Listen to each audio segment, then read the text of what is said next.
வணக்கம் நண்பர்களே. சந்திராஷ்டம நேரத்தில் குழந்தைகள் பிறந்தால் என்ன ஆகும்? அவ்வாறு பிறக்கும் குழந்தை இறுதி நாள் வரை இன்னல்களுக்கு ஆளாகுமா? இதற்கு ஏதாவது பரிகாரம் உள்ளதா என்ற கேள்வி எல்லார் மனதிலும் இருக்கத்தான் செய்கிறது.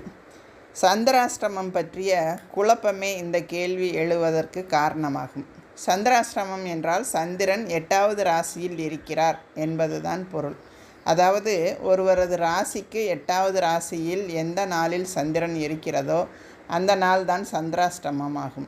அந்த வகையில் பார்த்தால் சந்திராஷ்டம நேரத்தில் குழந்தைகள் பிறக்க வாய்ப்பே இல்லை.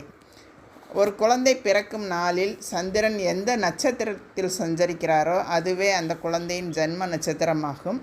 சந்திரன் எந்த ராசியில் சஞ்சரிக்கிறாரோ அதுவே அந்த குழந்தையின் ஜென்ம ராசியும் ஆகும். ஆனால் சந்திராஷ்டமம் என்பது நமது ஜென்ம ராசிக்கு 8வது ராசியில் சந்திரன் சஞ்சரிக்கும் காலம் என்று பார்த்தோம். சந்திரன் சஞ்சரிக்கும் ராசியில்தான் குழந்தை பிறக்க இயலுமே தவிர 8வது ராசியில் பிறக்க வாய்ப்பில்லை.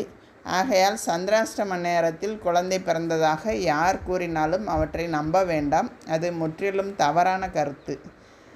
குழந்தை பிறக்கும் நேரத்தில் பெற்றோருக்கு சந்திராஷ்டமம் என்றால் என்னாகும் என்ற கவலையும் வேண்டாம்.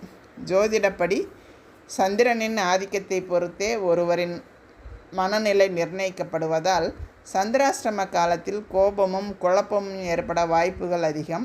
தேவையற்ற மன உளைச்சல், மந்தநிலை, கோபம் போன்றவை சந்திராஷ்டம நாளில் வரலாம் என்பதால் எச்சரிக்கையாக இருக்க அறிவுறுத்தினார்களே தவிர அது ஒன்றும் தீமை தரும் நாள் அல்ல. அந்த நாளிலும் உங்களுக்கு குழந்தை பிறக்கிறது என்றால் இறைவனது அருள் பரிபூர்ணமாக இருக்கிறது என்று தான் கொள்ள வேண்டும்.